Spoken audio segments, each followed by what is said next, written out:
빛 가운데서 성도의 기업에 부분을 넣기에 합당하게 하신 아버지께 감사하게 하시기를 원하노라. 그가 우리를 흑암의 권세에서 건져내사 그의 사랑의 아들의 나라로 옮기셨으니. 아멘.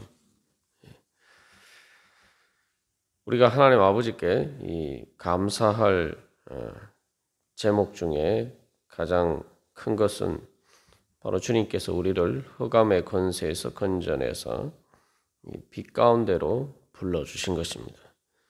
그래서 이 성도의 기업이라고 할 때에 그것은 바로 빛이신 빛 가운데 거하시는 하나님 아버지와 함께 거하는 것이죠.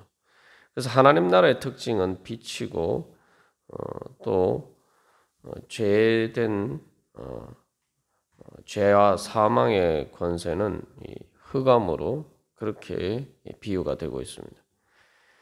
그래서 이러한 고백은 또한 골로새 교회 교인들뿐만 아니라 먼저 사도 바울 자신의 고백이기도 합니다. 그래서 이 사도행전 26장 18절에서 사도 바울은 하나님께서 예수님을 통해서 자기들에게 나타나신 그 다메섹 도상에서의 사건을 대해서 간증을 하면서 이렇게 고백하고 있습니다. 예수님께서 사울을 바울로 부르시고 그에게 주신 사명에 대해서 예수님께서 이렇게 말씀하셨다는 거죠. 그 눈을 뜨게 하여 어둠에서 빛으로 사탄의 권세에서 하나님께로 돌아오게 하고 죄사함과 나를 믿어 거룩하게 된 무리 가운데서 기업을 얻게 하리라 하더이다. 여기서 이제 죄사함과 나를 믿어 거룩하게 된 무리 가운데서 기업을 얻게 하리라. 이 말씀을 바로 이야기하는 바가 12절, 13절의 말씀이죠. 그래서 이 어둠에서 빛으로 사탄의 권세에서 하나님께로 돌아왔는데 그래서 여기서 이 빛이라는 것이 무엇인지 잘 보여주고 있죠. 그것은 빛이라는 것이 바로 죄사함과 그래서 죄사함을 받고 예수님을 믿어서 거룩하게 된 무리. 그게 이제 바로 12절에서 말하는 성도죠. 그래서 그 성도들 가운데서 기업을 얻게 하리라. 그래서 이 빛 가운데서라고 얘기할 때 빛은 하나님 나라의 특징을 보여주고 또한 하나님 나라의 특징일 뿐만 아니라 또 우리가 어떻게 이 하나님 나라의 그 기업을 얻을 수 있도록 인도해 주시는 또한 그 방법과 수단과 도구가 되는 것입니다.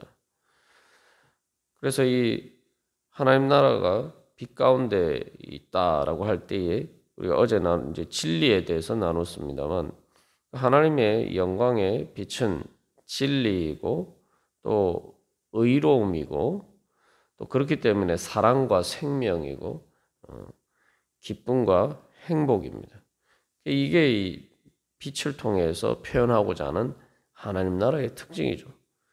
또 그것이 우리가 가고자 하는 또 이루고자 하는 천국의 특징입니다. 그런데 우리가 여기서 다시 한번 또 기억해야 할 것은 하나님께서 우리를 이미 그것을 얻기에 합당하게 하셨기 때문에 그 자격과 능력을 주셨기 때문에 우리가 그곳을 향해서 완전한 빛 가운데 있는 그 하나님 나라를 향해서 나아가는 이 과정에 있는 그 도상에서도 우리가 찬양하는 것처럼 태산을 넘어 험곡에 가도 빛 가운데로 걸어가면 이라고 이야기했는데 그 빛이 이미 우리에게 비치고 있다는 거죠. 그렇기 때문에 완전하지는 않지만 우리가 이미 그 빛 가운데에서 행할 수가 있는 것입니다. 그래서 이 성도의 기업의 부분을 얻기에 합당하게 하신이라고 이야기하는데 10절에서는 죽기에 합당하게 행하여 그래서 우리는 그것을 미리 누리고 또한 체험하고 미리 맛보고 점점 더 그 빛 가운데로 더욱더 가까이 나가게 되는 것이죠. 그래서 이 빛의 특징에 대해서 우리가 어제 진리라는 것을 살펴보았습니다. 그래서 진리의 빛이 비치게 되면은 투명, 조명을 통해서 투명하게 되고 그리고 선명하게 됩니다. 이게 무슨 말이냐면은 하나님의 진리의 빛이 비치게 되면은 우리가 우리의 죄를 깨닫게 되고 마치 바울이 그가 예수님을 그 교회를 핍박했지만 그것이 죄인지 알지 못하고 오히려 하나님을 위하는 열심으로 하는 것처럼 이렇게 착각했던 것처럼 했지만 그러나 예수님을 만나게 되고 예수님의 빛이 그에게 비침으로 그가 자기 죄를 깨닫게 되죠. 그렇게 이 성령의 조명을 통해서 우리가 죄를 깨닫게 되면은 자연스럽게 죄를 버리게 됩니다. 우리가 죄 가운데 거하는 이유는 어두운 가운데 거하는 이유는 죄가 더러운 줄 모르기 때문에 그런 것이죠. 그래서 거짓이라는 것의 문제가 그렇습니다. 그 거짓이라는 게 뭐 더러운 것을 감춘다고 해서 없어집니까? 아니죠. 더러운 것을 눈에 보기에 안 보이게 감출 수 있을지 모르지만 결국 냄새가 나고 썩고 부패하게 됩니다.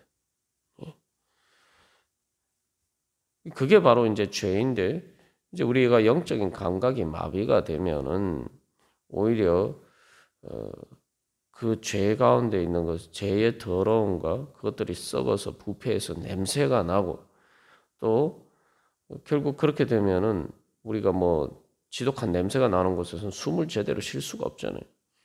결국 우리의 생명을 잃어버리게 되는 것이다라는 것을 깨닫지 못하게 되는 것이 죄가 거짓으로 우리의 눈을 가리는 것입니다.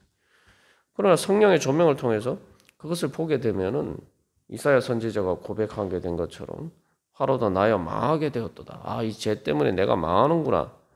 그래서 자연스럽게 쓰레기처럼 버리게 됩니다. 그렇게 되면은 자연스럽게 우리가 그 빛을 통해서 하나님께서 우리의 죄를 고쳐주시고 우리를 죄에서 정결하게 해주시죠. 그렇게 되면은 우리의 마음이 투명해집니다. 성령의 조명을 받으면은 투명해지게 돼요. 투명해지게 되면은 그 다음에 모든 것이 선명하게 보이게 돼요. 그렇게 되면 내가 하나님의 진리 가운데서 내가 어떤 길을 가야 될지, 내가 어떻게 행해야 될지 그런 것들이 보이게 되고 그 길이 보이게 되고 그 생명의 길, 축복의 길이 보이게 되고 그렇게 되면은 또한 우리의 마음에 그 투명해진 우리의 마음의 창을 통해서 하나님의 영광의 빛이 환하게 비쳐 들어오게 되고 그렇게 되면은 우리의 마음에 하나님의 그 빛을 통해서 사랑과 생명의 능력이 주어지게 되고 기쁨과 행복이 주어지게 되는 것입니다. 그래서 이 빛 가운데 있다는 것은 바로 하나님께서 그렇게 끊임없이 그 말씀을 통해서 또 우리에게 깨우쳐 주시고 조명해 주시는 그 성령의 역사를 통해서 계속 우리 안에 우리가 조명받고 또 깨끗하게 투명해지고 그리고 선명해짐으로써 9절에서 이야기하는 것처럼 모든 신령과 지혜와 총명을 통해서 하나님의 뜻을 알고 그것을 따라서 행할 수 있는 그러한 능력이 우리 가운데 생기게 됩니다. 근데 이거 이제 흑암의 권세라고 할 때는 이제 이것과 반대되는 것들이죠. 거짓의 문제가 얼마나 심각한 것이냐. 우리 생각해 보면은 거짓은 하나님의 빛을 가리는 건데 빛이 가려지면 어떤 문제가 생깁니까? 우리가 어두워지게 되면은 잘 안 보이게 되죠. 눈이 어두워져요. 거짓을 행하는 사람은 자기는 뭐 잘 알고 다른 사람을 속여서 마치 어떤 생각을 가지게 되냐면은 다른 사람은 잘 안 보이게 만들었지만 나는 다른 사람들이 보지 못하는 것을 본다. 이렇게 이제 착각하지만 사실은 거짓을 통해서 하나님의 은혜의 빛을 가림으로써 정작 그 거짓을 통해서 피해를 본 사람보다 자기 자신이 파멸의 길로 가고 있다는 것을 눈이 어두워서 보지 못하기 때문에 더 심각한 상황이 됩니다. 그래서 당장에 우리가 뭐 정전이 되거나 이렇게 해서 불이 다 조명이 다 꺼지게 되면은 어두워서 이 생활에 심각한 문제가 생기죠. 말 그대로 답답해집니다. 그래서 이 흑암의 건세 가운데 있을 때 나타나는 한 가지 특징이 거짓과 시고 그 다음에 이 마음이 답답해요. 뭔가 선명하지가 않고 투명하지가 않고. 우리가 투명이라는 것은 이제 죄의 문제와 관련해서 살펴보았습니다만 오늘날 이제 투명이라는 표현을 그래서 일반 세상에서도 그런 의미로 쓰죠. 투명하지 않다. 부정부패가 가득한 때에는 비리로 얼룩졌을 때는 우리가 그 투명하지 않다 이렇게 이야기합니다. 그래서 이 거짓 가운데 있을 때는 우리의 눈이 어두워지고 마치 창이 있는데 그 창이 더러워져서 밖이 잘 안 보이는 것처럼 그렇게 되면은 마음이 답답합니다. 그 마음이 답답하고 단순히 눈만 어두워지는 것뿐만 아니라 실제로 이 어두움은 우리가 그래서 눈이 어둡게 만들어서 갈 수 없기 때문에 하나님의 진리의 하나님의 진리를 통해서 우리에게 비추어지는 그 생명의 길을, 행복의 길을 갈 수 없게 만들기 때문에 그것은 실제로 우리에게 단순히 조명을 비추지 않는 것뿐만 아니라 하나님과 우리 사이에 죄의 장벽을 통해서 실제로 내 삶을 가로막는 장벽이 됩니다. 그래서 마치 사방이 꽉 막힌 곳에 있으면 우리가 정말 답답하죠. 답답하고 자유가 없게 되죠. 그게 이제 죄의 장벽이. 그게 바로 흑암의 건세입니다. 그래서 자기는 열심히 뭔가 하는 것처럼 보이고 다른 사람을 속이고 또 남들보다 더 잘 나가는 것처럼 보일지 모르지만 흔히 뭐 세상에서 이야기하는 것처럼 고속도로를 달리듯이 그렇게 잘 나가는 것처럼 보일지 모르지만 여전히 다람쥐 쳇바퀴 도는 것처럼 제자리에 있는 거예요. 이스라엘 백성들이 바로 그렇죠. 바로의 그 흑암의 권세에서 하나님께서 그들을 구원해 주셨음에도 불구하고 그들이 빛 가운데서 하나님을 따르지 않았을 때에 계속 광야에서 40년 동안 같은 자리를 뺑뺑뺑뺑 돌게 됩니다. 우리가 흑암의 권세에 갇혀 있으면은 그런 어이없는 문제들이 발생하게 돼요. 그리고 그 죄의 장벽이 바로 또한 내 자신과 다른 사람들 사이를 가로막고 그것들이 바로 우리에게 자유를 빼앗아 갑니다. 결국 그렇게 되면은 제대로 길을 가지 못해서 숨이 막혀서 죽는 것처럼 죽게 돼요. 그 예전에 영화에서 그 수학 문제를 풀지 못하면은 이제 점점점 이 양쪽 사방에 아래 위에 벽이 점점 좁혀져 들어오는 그러한 그 닫힌 방에 갇힌 그 사람들의 이야기를 다룬 그런 영화가 있었습니다만 그런 것과 마찬가지예요. 점점 우리가 세월이 지나갈수록 우리의 삶이 점점점 좁아지게 되고 마지막에 육신의 자유가 결국 나이가 들면 육신에 움직일 수 있는 자유가 사라지게 되고 마지막에 죽음의 순간에는 우리의 생각과 의식조차도 희미한 촛불이 꺼져가듯이 그렇게 불이 꺼져가서 완전히 어두움으로 덮이게 되죠.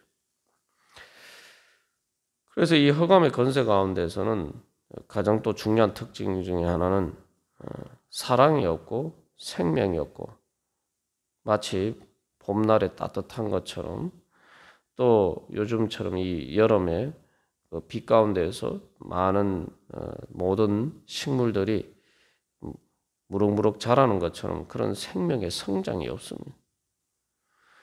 그래서 이 빛이 비치지 않으면은 차가워지고 냉담해지고 그렇게 되면은 결국은 그것들이 우리의 생명을 질식시키는 그러한 상황에 처하게 되죠. 그게 기쁨이 사라지고 그게 됩니다. 하나님께서는 바로 그런 가운데 있는 우리들을 바로 하나님의 빛 가운데로 불러내어 주시고 이 세상이 아직 흑암의 권세에 있는 것처럼 보이지만 그러나 그 가운데서 우리를 하여금 진리와 의와 자유와 사랑과 생명과 행복의 그 천국으로 인도해 주시고 또 그것을 이 땅에서 미리 맛보고 누릴 수 있도록 오늘도 주님께서 우리를 불러주셨습니다. 그래서 우리가 신앙생활하면서 신앙생활하는 것이 무엇이냐? 한마디로 말하면 우리가 주님을 만나고 말씀 보고 기도하고 예배를 드리는 그 모든 것들은 하나님의 빛 가운데 내 자신을 드러내는 거예요. 하나님의 영광의 빛을 받는 과정입니다. 자꾸 그것을 신앙을 의무로 생각하는데 의무나 책임으로 생각하는데 그냥 하나님의 빛을 받는 시간이에요. 말씀의 빛을 받고 기도하는 가운데 성령의 조명을 받고 또 예배하는 가운데 하나님 우리가 주님께 감사하고 찬양하는 가운데 주님의 사랑과 생명과 기쁨과 행복의 빛 가운데 우리 자신을 드리는 겁니다. 그럴 때 그런 것들을 통해서 그래서 하나님 아버지와의 그 빛 가운데서의 교제를 통해서 우리가 바로 12절에서 사도 바울이 감사하는 그 감사가 우리의 삶에서 실제로 이루어져 가는 것이죠. 오늘도 이 기도 시간과 또한 오늘 하루의 삶이 바로 그렇게 빛 가운데서 주님의 은혜 가운데 나아가시는 그런 삶이 되기를 간절히 소망합니다. 다 같이 기도드리시겠습니다.